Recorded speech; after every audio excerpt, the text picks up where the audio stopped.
tonight's blogger throwdown, we would like to welcome Jacob Jaffe, editor of ruleoftree.com, representing Stanford, and Scott Chong, editor of CaliforniaGoldenBlogs.com from Cal. Thanks for joining us, guys.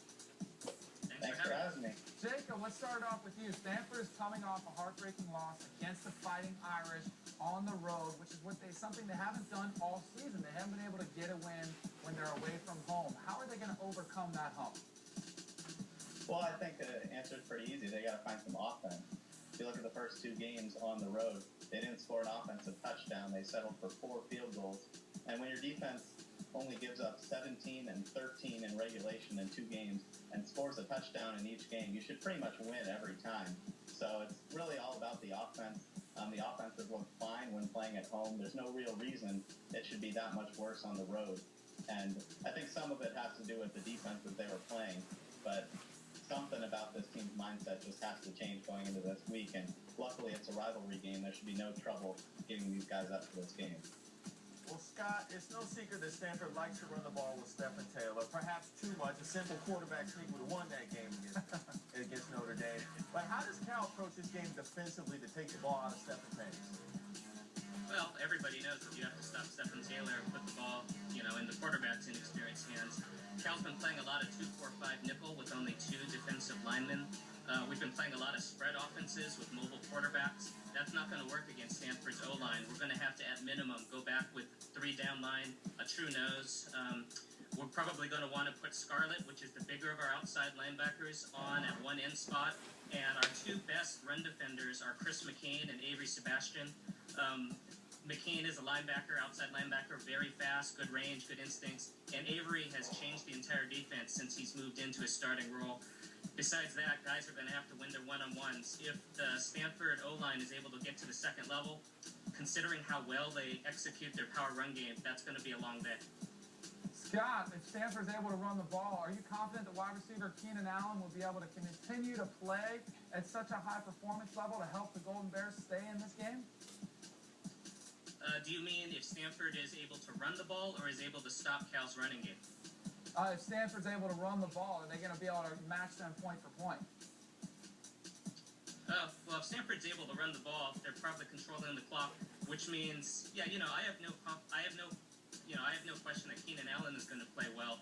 The question is, are we going to be able to pass protect well enough for our quarterback to consistently deliver the ball to him? If we're able to use, the short passing game, high percentage passes, keep the Stanford defenders off balance, keep Maynard's jersey clean, we've got a fighting chance. If we find ourselves in 3rd and long all day, like, that's been the theme of the bosses, it's not going to work out. He's not at his best trying to force the ball into coverage.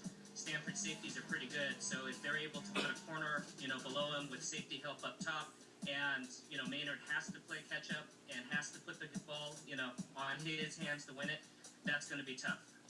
Jacob, let me tell you that I love Rule of Tree, counterclockwise. Thank you. But do you think it's fair that Keenan has his half-brother at quarterback throwing him the ball?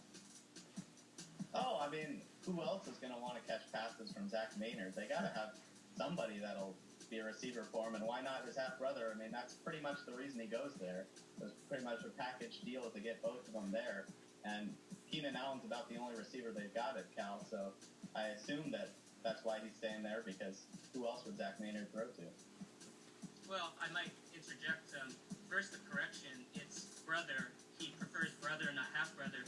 You'd think that someone who went to Stanford with their history of, blue bloods and nepotism would be more familiar with accurate terms in that regard. And Cal actually has other receivers to throw to. There's a young man named Richard Rogers. The name may sound familiar, as his father was a participant in the 1982 play, which disappointed John Elway for all times. Bam! That's my dog! I heard the blogger. That's my dog! Jacob, you can't just sit back there. Hop in. Well, I mean, it's not my fault that he is a half-brother, whatever he wants to call him. And I think it's fair to say that they don't have any other receivers when Keenan Allen has more receptions, more yards, more touchdowns than the next 3 guys combined. I mean, he really is their whole team. So you can name a guy that whose father played in a game that had a miscalled play 30 years ago, but that doesn't mean that he's any good this year. That was a decent Now we're pulling up some bad blood. Well, the whole thing, I understand that Jacob has trouble discussing this. because considering the lack of a fan base Stanford has and the fact that Rule of Tree averages about 0 comments per article, this is probably, I'm like his best friend this month. But Richard Rodgers actually has been a revelation now that he's healthy as a receiving threat. Bryce Treggs and Chris Harper are also, although they're true freshmen, they are outproducing many true freshmen that you normally see thrust in. And honestly, yeah, Keaton Allen gets the ball an awful lot. Maynard likes to lock into his first read. The last game, which is a little misleading, well, Wazoo decided to play off 10 yards on a future NFL first-rounder. If they're going to do that, I think we're going to throw it to him all day, and that's just simple good football. Well, yeah, at Washington State, I mean, anybody can go on Washington State this year. All right, so now I cannot dispute that. All right, last question. Bring your best heated argument. Scott, we'll let you start off. Who is going to win this game? Who is going to win this game? Well, I have 3 predictions. 1, unlike the Stanford rugby team, the football team will probably show up. 2, the Stanford offense will score as many touchdowns offensively as Stanford researchers have developed periodic elements, which is 0. And 3, it's going to be a defensive struggle. It's going to be a close game, 10-7, and our field goal kicker who missed 3 against Ohio State is going to redeem himself with a walk-off at the end. Jacob, what do you got? Well, if you have to go for obscure scientific things that Stanford hasn't done, that pretty much shows what Stanford does compared to Cal. So I'm not going to insult Cal's academics because that's just beneath Stanford. I think Stanford wins this one.